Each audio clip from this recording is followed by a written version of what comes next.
ये है आज की आधुनिक अयोध्या।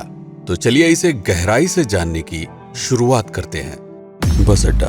राम मंदिर से 7 किलोमीटर की दूरी पर 14 बीघा जमीन पर 219 करोड़ की लागत से लखनऊ हाईवे पर नया बस अड्डा बनकर तैयार है। Railway station. मंदिर से 1 किलोमीटर की दूरी पर 240 करोड़ रुपए में नया रेलवे स्टेशन डिजाइन किया गया है। भविष्य में अयोध्या से दिल्ली, मुंबई, चेन्नई, बेंगलोर, पुणे, कोलकाता, नागपुर, लखनऊ और जम्मू जैसे शहरों के लिए विशेष रेलगाड़ियां चलाई जाएंगी। हवाई अड्डा। 1450 करोड़ रुपए में लगभग 1300 बीघे में फैला हुआ प्रयागराज हाईवे पर नाके के पास बनाया गया है नया एयरपोर्ट। यहाँ से राम मंदिर की दूरी सिर्फ 12 किलोमीटर है। भविष्य में कई बड़े महानगरों के लिए सीधे उड़ानें उपलब्ध होंगी। घाघरा जलमार्ग। अगर आपके पास अपनी खुद की मोटर बोट है तो छपरा से घाघरा यानी सरयू नदी की सैर करते हुए लगभग 300 किलोमीटर नदी में चलकर भी अयोध्या पहुंच सकते हैं। भविष्य में इस रूट के लिए भी मोटर बोट चलाए जाने का प्रस्ताव है। राम मंदिर। अयोध्या के राम मंदिर की कुल कीमत है 1800 करोड़। पूरी तरह बन जाने के बाद अयोध्या का मुख्य आकर्षण होगा। राजस्थान के मशहूर मकराना के पत्थरों से आकार लेते इस मंदिर की अनुमानित उम्र होगी लगभग 1000 साल। 22 जनवरी को पहली मंजिल का उद्घाटन होगा, जिसमें राम की बाल्यावस्था की मूर्ति रखी जाएगी। बाकी की 2 मंजिलों का कार्य चलता रहेगा। खजुराहो के मंदिरों की नागर शैली के आधार पर इसे तराशा जा रहा है। मंदिर का कुल क्षेत्रफल 156 एकड़ या 251 बीघा है। हनुमानगढ़ी। राम मंदिर से लगभग 800 मीटर की दूरी पर स्थित है हनुमानगढ़ी। मंदिर के आवासीय परिसर को मिलाकर यह लगभग 52 बीघे में फैला हुआ है। मंदिर की 76 सीढ़ियां चढ़कर हनुमान जी के दर्शन के बाद ही राम मंदिर में जाने का विधान है। यह मंदिर अयोध्या शहर के ठीक बीच में एक ऊंचे टीले पर बना है। शहर की तरफ आने वाले आक्रमणकारियों के आने की सूचना यहीं से प्राप्त करके अयोध्या के राजा तक भेजी जाती थी। इतिहासकारों के अनुसार जितनी बार भी अयोध्या पर आक्रमण हुआ, उतनी बार इस मंदिर को भी विध्वंस झेलना पड़ा। हालांकि सन्यासियों ने हर बार इस मंदिर को फिर से खड़ा किया। आज यह मंदिर रामानंद संप्रदाय और निर्वाणी अखाड़े के अधीन है। राम की पेड़ी। अयोध्या को सरयू नदी की भयंकर बाढ़ से बचाने के लिए इस बांध का निर्माण किया गया था, जिस पर श्रद्धालुओं के स्नान के लिए कई घाट बना दिए गए थे। इतिहासकारों के अनुसार जितनी बार भी बांध टूटता था, सरयू का पानी अयोध्या की गलियों में घुस आया करता था। इसी बाढ़ से बचने के लिए पूरे अयोध्या में जगह जगह पर ऊंचे टीले बनाए गए थे, जैसे राम टीला, हनुमान टीला, लक्ष्मण टीला। आज ये बांध अयोध्या का मुख्य पर्यटन स्थल बन चुका है। हर दीपावली पर यहाँ लाखों दिए जलाकर रामायण की उस घटना को उत्सव के रूप में मनाया जाता है जब श्री राम अयोध्या वापस लौटे थे। अयोध्या के कई बार उजड़ने के पीछे एक कारण इस नदी को भी माना जाता है। हालांकि इसी नदी की वजह से यहाँ पर गन्ने की खेती बड़े स्तर पर की जाती है। लता मंगेशकर चौराहा। नया घाट और बस स्टैंड के पास ही अयोध्या का मुख्य चौराहा 6.7 करोड़ रुपए में बनकर तैयार हुआ है। पद्मश्री से सम्मानित राम सुथार जी ने 2 माह के कठिन परिश्रम के बाद इस 40 फीट लंबी वीणा को आकार दिया। 14 टन की इस वीणा को लता जी के स्मृति चिन्ह के रूप में यहाँ पर लगाया गया है। इसीलिए इसका नाम नया घाट चौराहे से बदलकर लता मंगेशकर चौराहा कर दिया गया है। धर्मपथ। नया घाट से कुछ पहले सड़क के दोनों तरफ 30 फीट ऊंचे 40 सूर्य स्तंभ लगाए गए हैं, जिसे धर्मपथ का नाम दिया गया है, जो श्री राम के राजकुल सूर्यवंश का प्रतीक है।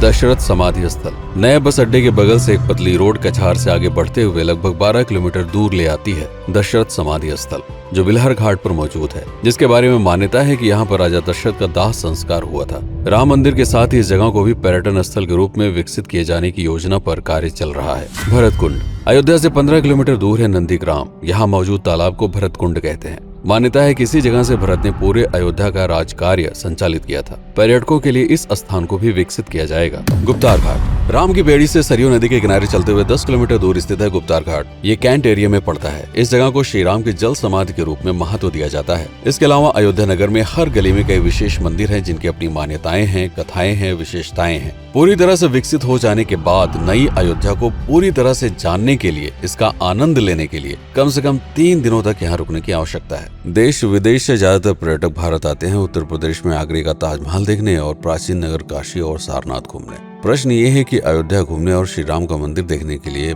भला विदेशी क्यों आएंगे? और इसका कारण है भारत में लिखी गई राम कथा की सबसे पहली और प्राचीन पुस्तक रामायण। भारत में रामायण के अलावा कंबोडिया में रीमकेर, थाईलैंड में रामकियन, जो कि वहाँ की राष्ट्रीय पुस्तक है, इंडोनेशिया में ककनिक, नेपाल में भानुभक्त रामायण जैसी पुस्तकों में वाल्मीकि की रामकथा से प्रेरणा लेकर इसे अपने अपने देश की संस्कृति के हिसाब से फिर से लिखा गया है। पात्रों के नाम, कुछ नई घटनाओं के अलावा मूल रामकथा सभी में एक जैसी है। इसके अलावा भारत में ही रामकथा को लेकर संस्कृत में 7 संस्करण, हिंदी में 3 संस्करण, गुजराती में 47, उड़िया में 14, तेलुगु में 5, कन्नड़ में 4 और अन्य भाषाओं में लगभग 17 संस्करण मौजूद है। इसके अलावा लिखे गए नाटक, कविताएं आदि को भी अगर मिला दिया जाए तो इस दुनिया में 300 से अधिक तरह से राम कथाएं बार बार लिखी गई हैं। इन सभी राम कथाओं पर कई विशेषज्ञों ने समय समय पर अध्ययन किया और अपने विचार दिए। Father Camille Bulcke, Hermann Jacobi, Wendy Doniger, Edward अल खरर, Alf Hiltebeitel, Paula Richman, Aubrey Menon, Ramesh Menon, Radha Vishwanath, Shantanu Gupta, Meenakshi Jain, Lala Sitaram, Swami Gyanananda Saraswati जैसे कई लोगों ने समय समय पर रामकथा को लेकर गहन शोध किया और इसमें छिपे हुए मूल कथा के साथ ही इसके इतिहास को समझने का प्रयास भी किया। रामकथा थी कौशल प्रदेश के द्वारा किष्किंधा और लंका पर विजय प्राप्त करने की पहली बार एक अखंड भारत के निर्माण की। रामायण महत्वपूर्ण इसलिए हो जाता है क्योंकि ये अखंड भारत युद्ध से अधिक व्यक्ति के आदर्शों, सूझबूझ, मित्रता जैसे गुणों से स्थापित हुआ। रामायण एक ऐसा डॉक्यूमेंट है जो ये समझाता है कि भारत पहली बार एक कैसे हुआ। इसलिए ये गाथा न तो कभी भुलाई जा सकती है और न ही कभी मिटाई जा सकती है। और आज की अयोध्या उसी अखंड भारत का एक प्रतीक है, अपनी संपन्नता के कारण जिसने समय समय पर बाहरी आक्रमणकारियों का भी सामना किया। अयोध्या की इसी संपन्नता ने यहाँ पर मुगलों को भी आकर्षित किया। महात्मा बुद्ध भी यहाँ पर रुके, सिखों के गुरु साहब भी आए और जैन धर्म के तीर्थंकर भी।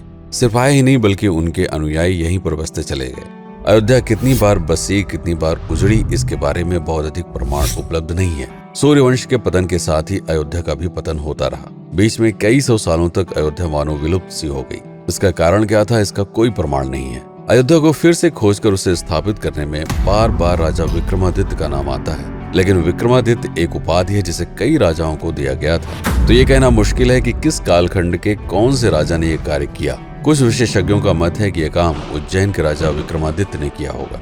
नंदवंश, मौर्यवंश, शुंगवंश, गुप्त वंश आदि के साम्राज्य में भी अयोध्या का वर्णन प्राप्त होता है। सबसे बड़ा विध्वंस हुआ 1527 के आसपास बाबर के कार्यकाल में, जब राम मंदिर को ध्वस्त कर बाबरी मस्जिद स्थापित की गई। सन 1722 में बंगाल के नवाब अली वर्दी खान ने व्यापार के नजरिए से राम मंदिर से कुछ किलोमीटर की दूरी पर एक नया शहर बसाने की शुरुआत की।